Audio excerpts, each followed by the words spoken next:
अगर हमारे पास कम पक्के रूल हों तो कम झगड़े होंगे, और जब कम झगड़े होंगे तो कम दुख और मिजरी होगी। अगर ये बात गलत है तो मैं गलत हूं। धर्म इसलिए बनाया गया था कि इंसान इस दुनिया में भी खुश रहे और अगले जीवन में भी। तो अगले जीवन में भी खुश रहने के लिए क्या करना है? बस इंसाफ से रहना है, जस्टिस से। और इस दुनिया में जितना हो सके उतना कम दुख पाने के लिए क्या करना है? बस दूसरों की गलती माफ करना है। सब लोगों को एक जैसे मेटाफिजिक्स, एक जैसे सोच विचार वाले विचार पर लाना सबसे बड़ी बेवकूफ़ी होगी। पूरी दुनिया को तलवार से जीतना आसान है, पर एक शहर के सब दिमाग को एक सोच पर लाना बहुत मुश्किल। यूक्लिड ने सब लोगों को ज्योमेट्री की सच्चाई पर कैसे मना लिया? क्योंकि हर बात का सिंपल फॉर्मूला था, जैसे 2 और 2 मिलकर 4 होते हैं। पर मेटाफिजिक्स और थियोलॉजी यानी धर्म के ज्ञान का मामला इतना आसान नहीं है। जब बिशप अलेक्जेंडर और प्रीस्ट एरियस में यह झगड़ा शुरू हुआ कि लोगस फादर से कैसे निकला, तो एम्परर कॉन्स्टेंटीन ने उनको सिंपल लेटर लिखा, तुम लोग बेवकूफ हो, ऐसी चीजों पर झगड़ा कर रहे हो जो तुम्हें समझ ही नहीं आती। अगर दोनों पार्टी समझ पाते कि एम्परर सही है तो क्रिश्चियन दुनिया 300 साल तक खून से लाल नहीं होती। सोचिए कितना अजीब और खतरनाक है ये कहना।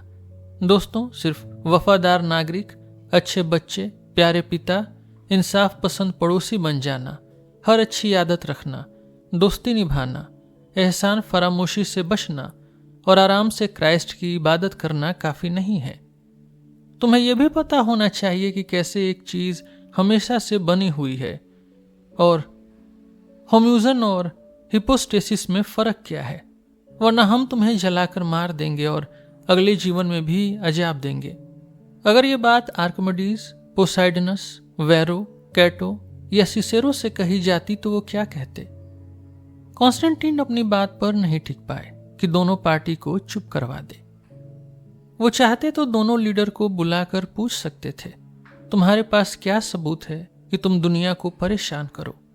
तुम्हें क्या फर्क पड़ता है कि लोगस बना है या पैदा हुआ है, जब तक लोग उसके वफादार हैं, अच्छा ज्ञान सुनते हैं और उस पर अमल करते हैं।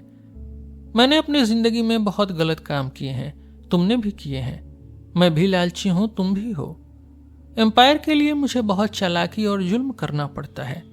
मैंने अपने लगभग सभी रिश्तेदारों को मार दिया है। अब मुझे अपने गुनाहों का पछतावा है और मैं चाहता हूं कि रोमन एम्पायर में शांति लाकर अपना दुख कम कर लूं। मेरे अच्छे काम में रुकावट मत बनाओ।